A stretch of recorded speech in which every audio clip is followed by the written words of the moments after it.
Oke guys, jumpa lagi dengan saya dan kita masih pada topik Denny Sumargo bukan Kristen part 2. Ya, dalam video yang pertama saya jelaskan di situ bahwa untuk seseorang diselamatkan cukup percaya, bahkan tidak dibutuhkan satu perbuatan baik pun. Maka pasti memunculkan pertanyaan, bagaimana dengan perbuatan baik atau konsep berbuat baik di dalam kekristenan? Ya, dalam kekristenan mengenal juga konsep perbuatan baik, tetapi bukan untuk diselamatkan, melainkan karena telah diselamatkan. Apa maksudnya? Pada suatu kali Yesus menyampaikan suatu perumpamaan kepada Petrus untuk menjelaskan hal ini. Ya, Yesus berkata bahwa ada dua orang yang berhutang, ya, kepada seorang pelepas uang atau seorang katakanlah rentenir. Yang satu berhutang 500 dinar, satu lagi 50 dinar. Karena kedua-duanya tidak mampu membayar, maka si rentenir ini menghapuskan hutang mereka. Ini rentenir yang baik ya tentunya ya. Menghapuskan hutang mereka. Lalu Yesus bertanya kepada Petrus, mana dari dua orang ini yang akan paling berbuat banyak kasih? Ya. Lalu Petrus berkata, saya rasa yang pertama, yang paling banyak hutangnya. Dan Yesus berkata, benar.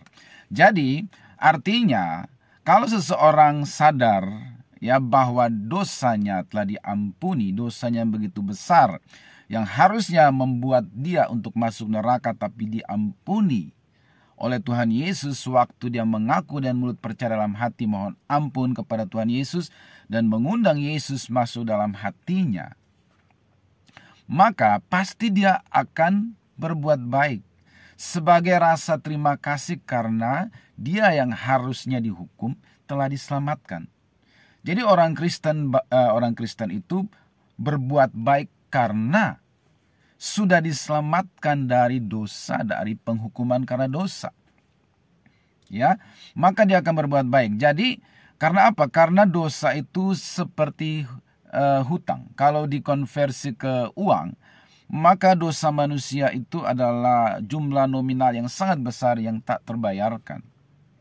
Ya, maka Yesus datang bermurah hati karena begitu besar kasih Allah akan dunia ini, sehingga ia mengaruniakan anaknya yang tunggal, yaitu Yesus Kristus, supaya barang siapa yang percaya tidak binasa, melainkan beroleh hidup yang kekal. Ya, dia datang menebus dosa kita karena kita nggak sanggup bayar. Tugas kita apa? Tunjukkanlah rasa terima kasihmu atau balas budimu kepada Yesus semampu yang kau buat. Itulah konsep perbuatan baik. Karena kita mengenal pepatah mengatakan hutang budi dibawa mati. Ya, kalau kita pernah ditolong seseorang, maka kita merasa berhutang budi. Itu nggak bisa dibalas. Pertolongannya pada waktu kita sangat membutuhkan itu tidak bisa ditukar dengan apapun, kecuali kita balas budi semampu kita, dan itu pun dikatakan dibawa mati. Tak akan pernah terbalaskan momentum ketika dia menolong kita pada waktu susah itu gitu loh. Nah, itulah yang dilakukan Yesus kepada kita. Maka tugas kita adalah menunjukkan rasa syukur kita dengan berbuat baik. Ya, berbalas budi kepada Tuhan Yesus semampu yang kita buat, itu pun tidak bisa membalas semuanya. Ya, karena hutang dosa itu hutang nyawa, dan bayarannya adalah harusnya nyawa kita juga dilemparkan ke dalam neraka. Tapi karena kasihnya, dia datang mengangkat dan menyelamatkan kita.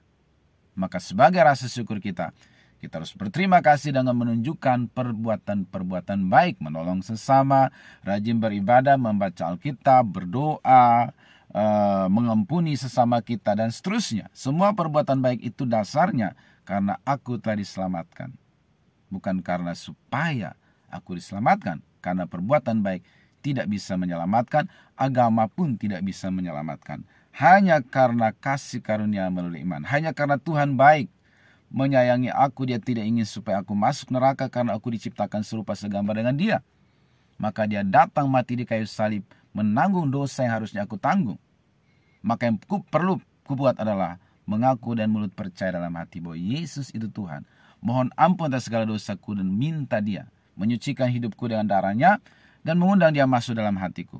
Maka detik itu juga aku diselamatkan dan namaku tercatat dalam kitab kehidupan. Selanjutnya dalam hidup yang Tuhan anugerahkan, aku harus berbuat baik sebagai tanda kasihku kepada Dia. Makanya di dalam Galatia 5 ayat 13 di situ dikatakan, saudara-saudara, memang kamu telah dipanggil untuk merdeka, tetapi janganlah kamu mempergunakan kemerdekaan itu sebagai kesempatan untuk kehidupan dalam dosa, melainkan layanilah seorang akan yang lain oleh kasih. Karena kamu telah dimerdekakan, karena kita sudah diampuni, maka layanilah seorang akan yang lain. Hidup ini adalah kesempatan.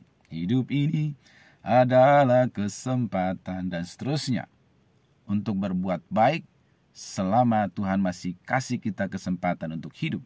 Tetapi bukan untuk berbuat baik supaya masuk surga. Justru karena udah selamat, maka kita harus berbuat baik sebagai tanda terima kasih kita kepada Tuhan. Semoga jelas. God bless.